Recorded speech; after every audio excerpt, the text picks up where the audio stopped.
उत्तर विधानसभा क्षेत्र के साथ ही दक्षिण विधानसभा क्षेत्र में भी हर रोज विकास कार्यों को गति देने का काम किया जा रहा है। ज्यादातर यहां पर नालों का निर्माण किया जा रहा है ताकि बरसात के दिनों में पानी भरने की समस्या से लोगों को निजात मिल सके। और जो कच्ची बस्तियां हैं वहां पर पानी का बहाव तेज होने की वजह से दिक्कत होती है। यदि पक्का नाला होगा तो फिर पानी भरने की समस्या नहीं होगी और ये पक्के नाले पानी की भराव क्षमता को भी सहन कर सकेंगे।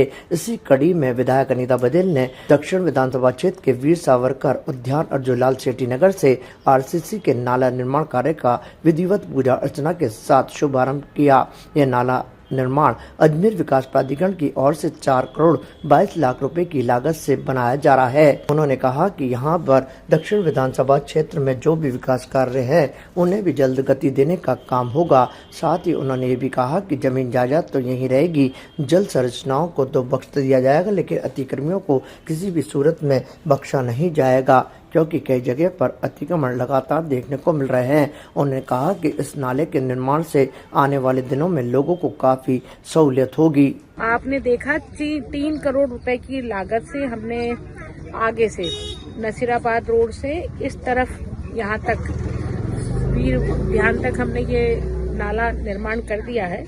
3 करोड़ की लागत इसमें लगी है। 7 करोड़ रुपया नसीराबाद रोड से उस तरफ से लेकर के सुंदर विहार तक जाने वाला नाले के साथ यही नाला है, एक ही नाला है।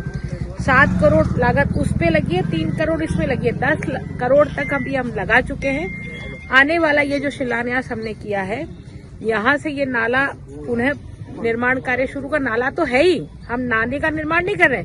हम जो निर्माण है नाले का, उस नाले को 4 दीवारी से बांध रहे हैं कि ये नाले है भाई, इस नाले के अंदर मत बैठ जाना कोई, है ना। ये नाले को लेकर के यहाँ से लेकर के खानपुरा तक, जहाँ जिस तालाब में ये नाला मिलता है, खानपुरा के तालाब में ये नाला जाकर के मिलता है, वहां तक इसका निर्माण कार्य 4 करोड़ रुपए की लागत से अजमेर विकास प्राधिकरण द्वारा होने जा रहा है। जो भी अजमेर के नागरिक मेरी बात सुन रहे हैं या भूमि का कारोबार करने वाले जो मेरी बात सुन रहे हैं, उनसे मेरी हाथ जोड़ के विनती है, प्रार्थना है कि कम से कम ये जो जल संरचनाएं हैं उनको तो कम से कम बख्श दे, उनकी सफाई के मार्गों को छोड़ दे।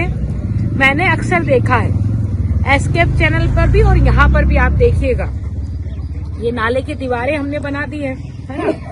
अब जिसके दीवार के पास में मकान है वो धीरे धीरे अपनी बाउंड्री वॉल कसकाता नाले की जो दीवार है उसके ऊपर से ही अपना मकान चुनना शुरू कर देगा, है ना।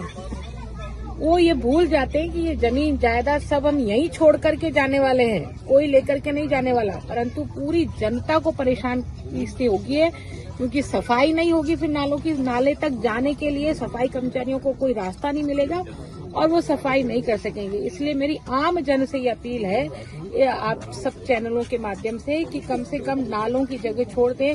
एस्केप चैनल की दीवार पर लोगों ने मकान बना दिया है, उसकी सफाई करने का कोई विकल्प नहीं बचा है और उसके कारण से एस्केप चैनल जब ओवरफ्लो होती है तो सड़क के ऊपर से पानी बहता है और लोगों को परेशानी होती है। तो निश्चित रूप से वर्षा ऋतु भी होगी और वर्षा हमको भी चाहिए। वर्षा नहीं होगी तो अन्न कहाँ से आएगा, अन्न नहीं होगा तो भूखे मरेंगे सब। ताजा खबरों के लिए देखते रहें सरेराह न्यूज। अपना फोन उठाएं और सब्सक्राइब करना